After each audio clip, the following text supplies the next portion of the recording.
Oh man. Okay. Yo guys, what is going on? So today I'm going to be doing this informational video on the install I actually did on my Perrin Air Oil Separator. I get a lot of questions on this, and basically I want to make a video to answer them all as best as I can.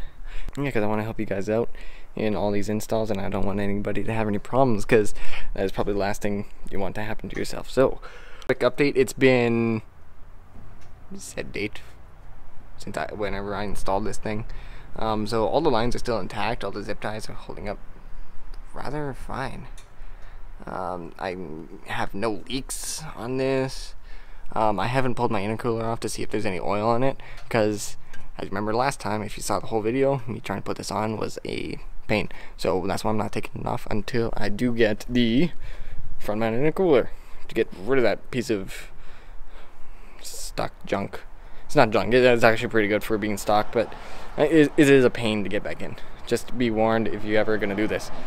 Yeah, I do need to definitely clean this, make it look a lot more presentable and whatnot. Right now, it's kind of a little disgusting. I do want to repowder coat this, make it look nice red theme going on here. Yeah, there's just a lot of work that needs to be done with it. Pretty much the first thing is, do you need a tune for this air oil separator? No, you don't. It doesn't have to do with any timing or any fuel management, so it's just basically putting all the ventilated air somewhere else, filtering it, and putting it back into your intake. There's no tuning involved whatsoever, so that saves you from getting that. Alright, so if you guys have an older car like me, I do have a 2005 STI. When you do take off your intercooler, you're going to have some oil inside there. I did get a question is, did you clean it and how did you? No, I didn't. I didn't have any time to clean it. I was running on limited time while I was doing the install and had to get it back up and running as quick as possible. But yes, I would recommend it if you do have the time. A way to clean it, I guess brake cleaner or degreaser or whatever, and just make sure that it is completely dry before you install it back onto the car, because you don't want all those contaminants going inside your engine and whatnot. So if you do it, just make sure it's completely dry.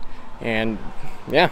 Alright, so another question I did get is, when you do have the Perrin cold air intake and the front mount intercooler, this is not going to be there. And then with that kit, it comes with different hoses to connect the hoses back up to this for your venting. So it's basically the same thing. If you do have an STI, it's a EJ257. They're literally the same motor as this one, so it's basically the same routing for it all, including the WRXs, I believe, from 14 to 4, I believe. Don't quote me on that because I don't own a WRX. So basically on your intercooler, they're all going to have this breather tube.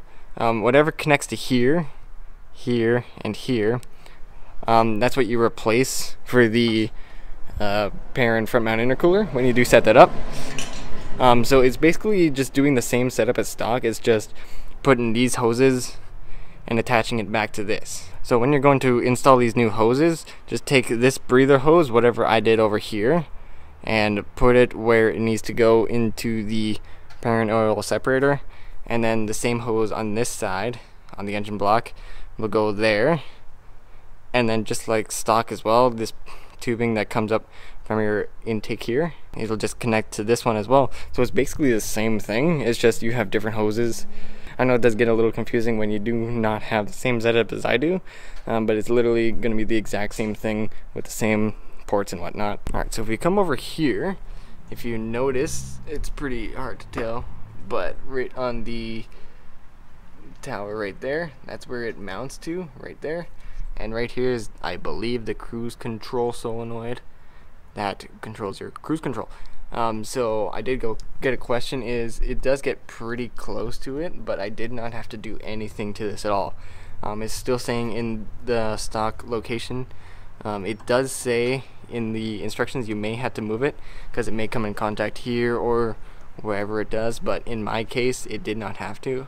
If it may become a problem for you, you could probably bend these just to get the clearance you need for this in order to fit, but it'll be fine if, as long as you just don't crack the lines and whatnot.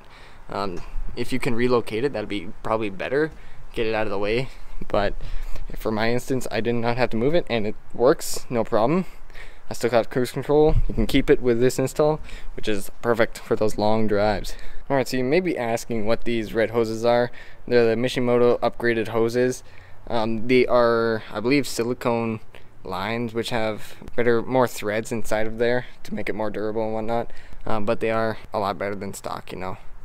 So yeah, that's where I got those. I'll throw a link down there for those where you can get it. And yeah.